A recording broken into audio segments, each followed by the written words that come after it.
Hello friends, মোহন lifeline চ্যানেলে তোমাদের সকলকে স্বাগত জানাই। আজকে আমি বেরিয়েছি বন্ধু গণেশ বিসর্জন দেখতে, যেটা হচ্ছে হায়দ্রাবাদের পপুলার একটা বিসর্জন, যেটা খুবই অ্যাট্রাক্টিভ একটা জিনিস। আমাদের গণেশ ভগবান ওনার মা বাবার কাছে ফিরে যায়, আর উনি যাওয়ার সঙ্গে সঙ্গে এই বার্তাটা দিয়ে যায় উনির মা আগমন করবেন, মানে আমাদের দেবী দুর্গা আগমন করবেন।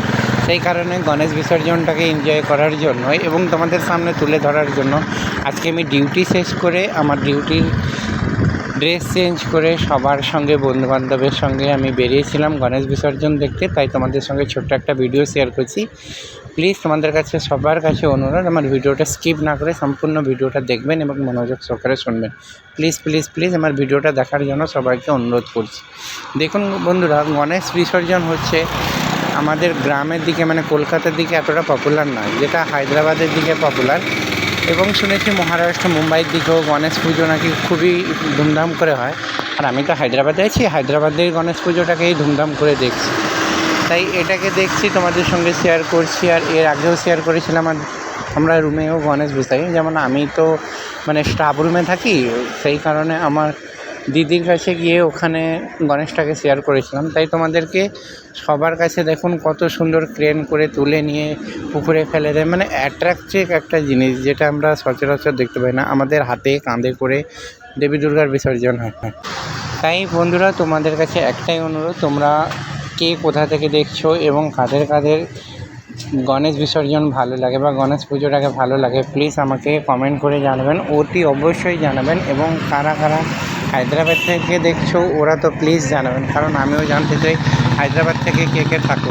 তো ফ্রেন্ডস, তোমরা অনেকেই আছো যারা হায়দ্রাবাদ থেকে যাও গণেশ বিসর্জন দেখতে। এটা হচ্ছে সেই ট্যাং মোড়ে এই গণেশ বিসর্জন হয়। দেখো, এখানে প্রত্যেকটা মানে হায়দ্রাবাদ ডিস্ট্রিক্টের যতটা গণেশ আছে এইখানেই বিসর্জন হয় বলে আমি জানি এবং আমি দেখেও এসেছি। দেখো কত সুন্দর ক্রেনে করে গণেশটাকে বিসর্জন করা হচ্ছে। তো আমরা পার্টিকুলার জানি যে মা দুর্গা, এবং আমাদের দেশের দিকে মানে গ্রাম বাংলার দিকে যখন গণেশ পুজো বিসর্জন হয় তখন সেটা কাঁধে বা চ্যাংদোলা করে নিয়ে গিয়ে পুকুরে বিসর্জন করা হয়। এখানে তো মানে পাহাড়ি এলাকা, তো সেই কারণে ক্রেনের সাহায্যে ওটাকে ফেলা হচ্ছে। বেশ, এটাও দেখতে খুব সুন্দর লাগে।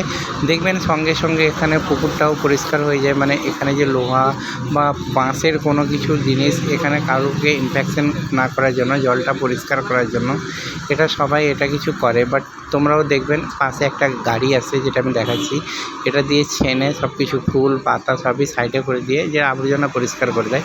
এই জলটাকে পরিষ্কার করার জন্য এরা সচরাচর ঘুরতেই থাকে, এদের পার্টিকুলারই ডিউটি এটা।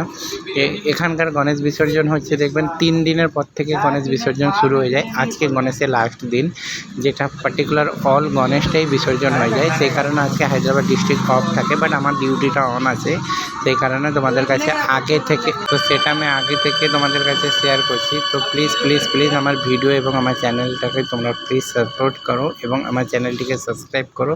পাশে থাকা বেল আইকনটি একবারে প্রেস করো, সবার আগে সর্বপ্রথম নতুন ভিডিও যেন আমি তোমাদের আগে দিয়ে থাকি। প্লিজ প্লিজ প্লিজ প্রচুর পরিমাণে শেয়ার করো, প্লিজ কমেন্ট করো, লাইক শেয়ার দুটোই করবেন। এবং তোমাদের কাছে সবার কাছে অনুরোধ, happy Ganesh. Okay, bye, tata.